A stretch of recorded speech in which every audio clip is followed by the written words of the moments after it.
Je m'appelle Armand Kayolo. Je suis dans la communauté depuis le début.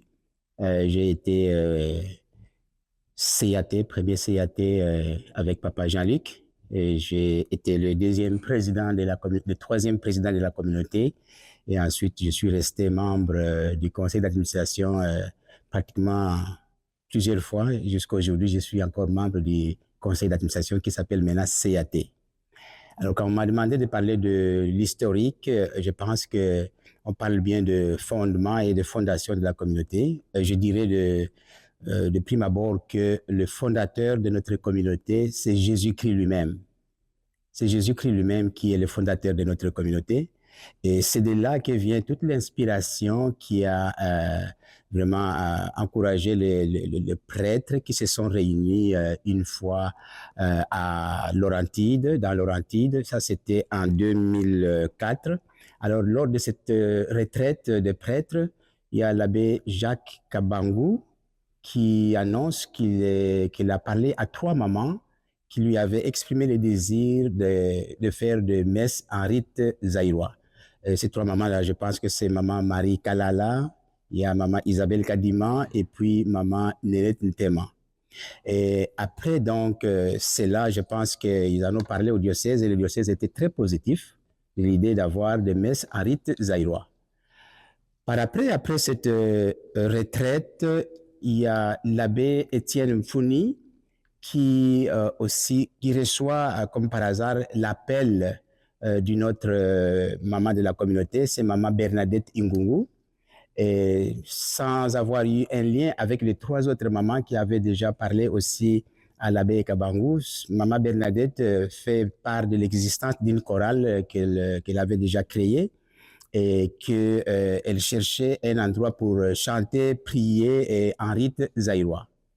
Il faut souligner qu'en ce moment-là aussi, il y a Mama Sampassa qui, qui avait aussi, qui chantait avec André Mwamba, l'abbé André Mwamba à Elmé, qui avait aussi son petit groupe, mais c'était après Bernadette, bien sûr. Je pense que Maman Sampassa chantait avec Maman Bibi, avec les enfants de Maman Bibi. Alors, je pense que ça, c'était déjà une deuxième vague de volonté. Ensuite, le 26 décembre 2004, je pense qu'il y aura ce qu'on appelle la première messe en rite zaïrois qui s'est passée à Saint-Gabriel où l'abbé Étienne Mfouni était le curé. Alors, c'est comme ça que ça a commencé à un moment donné, ça s'est enchaîné. Il y avait des messes qui se faisaient par-ci, par-là. Alors, en ce moment-là, ce qu'il faut dire, c'est que le 26 février 2005, il y a eu une assemblée générale parce que la communauté congolaise d'Ottawa-Gatineau et la communauté catholique congolaise d'Ottawa-Gatineau, c'était en sigle, c'était CCCOG. Il y avait une confusion. Alors, de cette confusion-là, je pense qu'il fallait trouver une solution. C'était à l'Assemblée générale du 26 février 2005. C'était à la paroisse Sacré-Cœur. Il y a eu une Assemblée générale où il fallait trouver une solution pour enlever cette confusion. Et il y a eu des propositions de noms. Alors, il y a l'abbé Kibwenge, François Kibwenge, qui a proposé le nom de Boyokani. Il y a l'abbé Mutombo Bernard qui a proposé le nom de Sainte Famille et il y a Papa Armand Kayolo qui a proposé le nom de Bondeko. Alors il y a eu vote et c'est en ce moment-là que la communauté est devenue communauté catholique Bondeko d'Ottawa-Gatineau après le vote. Alors, le 10 avril 2005, Papa Jean-Luc qui était président a fait des démarches avec toute l'équipe auprès du diocèse pour trouver un endroit où on devrait commencer à avoir nos messes d'une façon stable au lieu de, disons, de vagabonder. Donc, ce qui signifie qu'en ce moment-là, on n'avait pas encore d'église. Alors, le 10 avril 2005, je disais que Papa Jean-Luc a communiqué avec le diocèse, avec toute l'équipe où on était, pour demander un lieu de culte à nous, propre à nous. Alors, c'est à partir de ce moment-là qu'en novembre 2005, on nous a accordé la paroisse Saint-Charles-Borromée, disons toujours à Vanier. Alors, à partir de ce moment-là, nous avons commencé à nous structurer. Et il faut noter qu'au début, il n'y avait pas de conseil d'administration.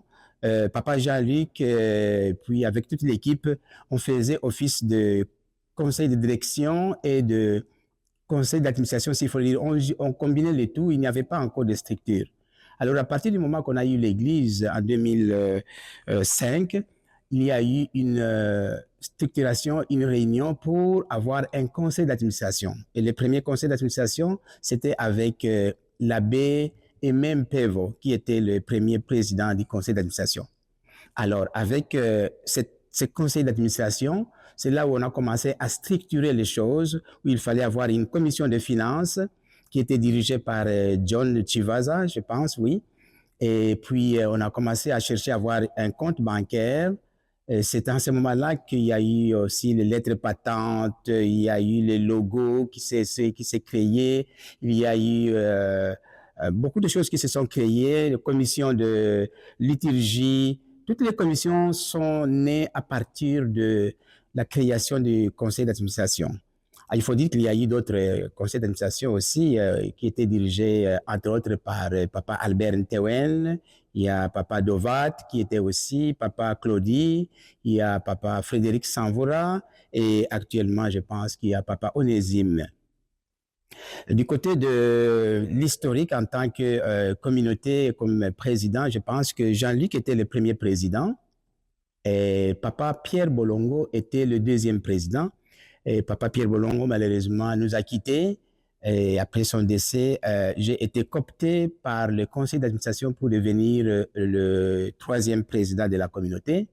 J'ai continué le mandat jusqu'à ce que Maman Christine Kapinga est devenue aussi présidente. Vous savez, après, c'était Papa Idelphonse et actuellement, c'est Papa Dovat. Donc, en ce moment-là, il y avait donc la structuration qui continuait. On a eu le premier groupe charismatique. C'était avec, si je ne me trompe pas, le père Eli, Laure Capita et puis maman Christine Kapinga, je pense que c'est ce qu'elle disait. Et aussi d'autres groupes qui se sont créés. Donc, cette communauté existe depuis 2004, mais officiellement, c'est 2005. Et on est là depuis 20 ans. Alors, je pense que c'est une communauté qui grandit. Et puis, c'est l'histoire qui continue. L'histoire va continuer. Et puis, on souhaite les bonnes choses à tout le monde. Merci.